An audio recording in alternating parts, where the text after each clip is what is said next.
Hello dear students, we've been studying isomorphisms of groups in this chapter, and in today's lecture we are going to see the essence of isomorphisms. So let's begin with this result. Suppose two groups G and G dash are isomorphic, then we will prove that if one group is abelian, the other one also has to become abelian.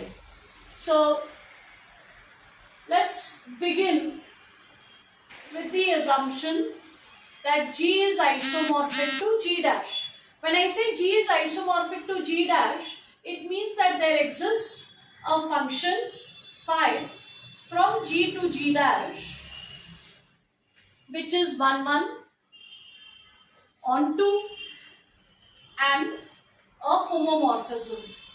Means I have an isomorphism from G to G dash. So there is some function from G to G dash which will be 1, 1 on 2 and a homomorphism. Now in the earlier chapter on homomorphism, I have proved that if phi is a homomorphism, from G to G dash and this group happens to be abelian, then phi of G is abelian. Again, I'll leave the link to that video in the description box below, but we have done this in the earlier chapter. So if I have a homomorphism from one group to the other, and if the domain happens to be abelian, then its homomorphic image is also abelian. So we have proved earlier that if phi from G to G dash is a homomorphism, then if G is abelian, phi of G is also abelian. And I had remarked at that moment that if the function is also in addition on 2, then phi of G is the same as G dash. So in this case, G dash becomes abelian. Now notice that here phi is a homomorphism. So if G is abelian, phi of G also will be abelian. Further, this function is on 2. So phi of G is going to be the same as G dash, and therefore G dash will also be abelian. And this is a symmetric relation. So whether G is isomorphic to G dash or G dash is isomorphic to G, it doesn't matter whether the first group is abelian or the second group is abelian. If two groups are isomorphic and any one of them is abelian, the other one also has to be abelian. Okay, let's look at the next property.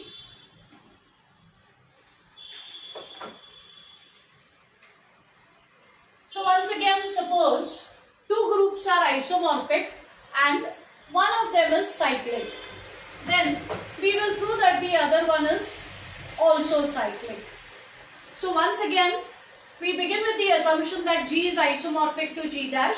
This by definition means that there has to be some isomorphism from G to G dash. In other words, there has to be some function phi from G to G dash which will be 1, 1 on 2 and a homomorphism. So there exists some function from here to here which will satisfy all conditions. Again, in the chapter on homomorphisms, I have proved that if phi from G to G dash is a homomorphism and G is abelian, if G is cyclic, then phi of G is also cyclic. So we have proved earlier the same video which tells us that if this is cyclic, then if this is abelian, then phi of G is abelian. In the same video, we have also proved that if G is cyclic, then phi of G is cyclic. And if phi of G is cyclic, in addition to that, let us use the fact that this function is onto. So phi of G is the same as G dash. So G dash will become a cyclic group. So if I have an isomorphism between two groups, if one group is cyclic, the other group is also cyclic. So this way, if two groups are isomorphic, they will have group theoretic properties identical.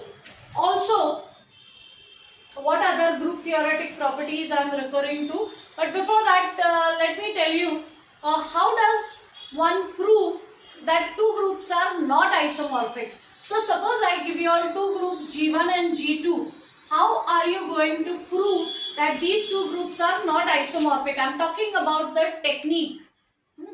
So give it a moment's thought, pause the video and think about it. How will you prove that two groups are not isomorphic? What we have seen so far in the videos is how to prove that two groups are isomorphic. So obviously you cannot go about looking for all possible functions from G1 to G2 and then make sure that none of them gives you an isomorphism. That would not be a correct way, because for one thing, these groups could be infinite, in which case you will have infinitely many functions and possibly infinitely many, or you could have a very large number of functions, and then laboriously you will have to check which of the three properties is not satisfied. So that is not really a neat way of showing that two groups are not isomorphic. What we really need to do, therefore, is to smartly look for one group theoretic property which one group has which the other group does not have. So look for a property, a group theoretic property which one group will have which the other group does not have, so that that becomes a point of difference, and then that will tell us that the groups are not isomorphic. Basically, when I say that two groups are isomorphic, they are identical in every possible way except for the names of the elements that are given. So other than that, the basic structure should be the same. So all algebraic properties need to be the same. See here, the difference between only a homomorphism and an isomorphism is, suppose I have an isomorphism between G1 and G2, then not only is this function a homomorphism, it is also 1, 1 and on 2. That means between these two sets there is a bijection. There is a 1, 1 correspondence between the elements of the two sets. So, order of G1 will have to be the same as the order of G2. So, either both groups will be infinite, or if one group is finite, the other one will have to be finite. Not just that, they must have the same number of elements. So if you wish to prove that two groups are not isomorphic, look for one such property. So I recap, two groups are isomorphic if they are identical in every possible way. That means if one group is finite, the other one should be finite. If they are finite, then their order should be the same. That means they should have the same number of elements. If one group is infinite, the other group should be infinite. If one group is abelian, the other group should be abelian. If one group is cyclic, the other group should be cyclic, and so on. These are of course all necessary conditions. So if any one of them is not satisfied, then we are free to claim that the two groups are not isomorphic. So let's look at some examples.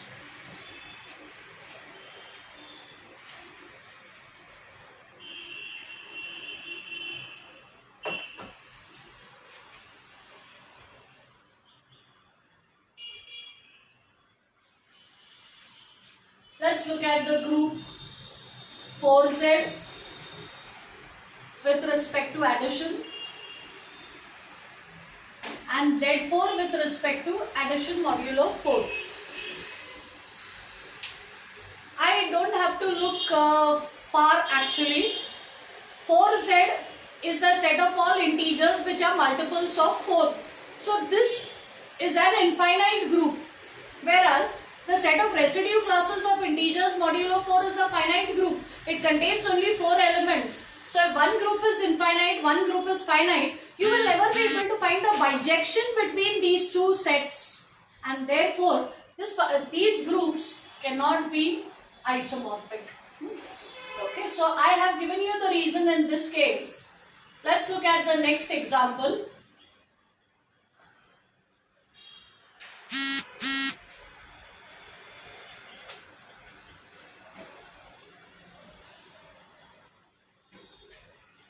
Let's look at these two groups and pause your video and think about it. Are they isomorphic? Are they not isomorphic?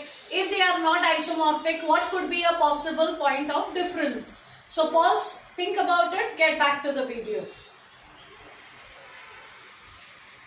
So now in this case, both groups are finite.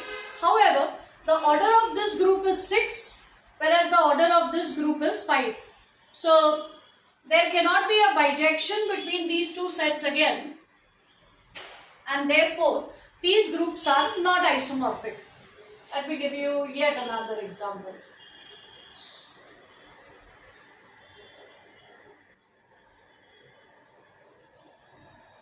Let's look at Z6 addition modulo 6 and the group of all permutations of a set containing 3 elements with respect to permutation multiplication. Once again, pause your video and think about it whether these groups are isomorphic. What do you think? Now both groups are finite. Order of this group is 6. Order of this group is also 6. So question is, are they isomorphic? I hope you all remember, this is not abelian. This group is abelian. So this one is an abelian group. This is not an abelian group. Therefore, these two groups cannot be isomorphic. We have just now proved that if two groups are isomorphic and one of them is abelian, the other one has to be abelian. So if one group is abelian, one is not, then there is no way they can be isomorphic. So one has to use some such property to be able to determine that the groups are not isomorphic. Let's look at one more example.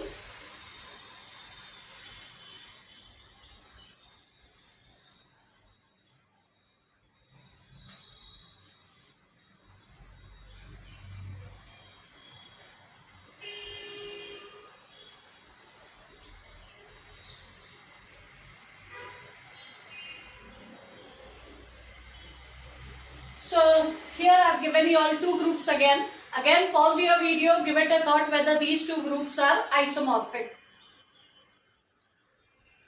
So now both groups are finite. Order of this group is 4. This is Klein's 4 group. So order of this group is also 4. They are both finite groups. They both have the same order.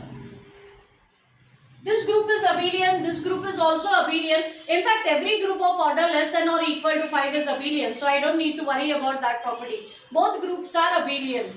However, notice that this group is cyclic. In fact, this is an important example of a cyclic group.